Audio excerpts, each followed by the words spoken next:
அண்டம் முழுதும் ஒன்றினுள் அடக்கம். அதுவே ஆனை முகமெனும் ஓங்கார விளக்கம். சுழலும் கோள்கள் அவன் சொல் கேட்கும். அவனை தொழுதால் போதும் நல்லதே நடக்கும்.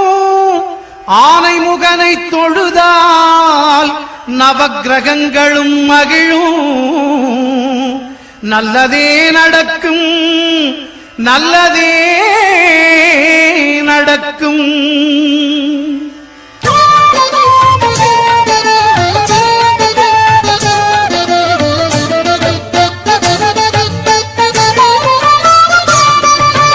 ஒன்பது கோளும் ஒன்றாய் காண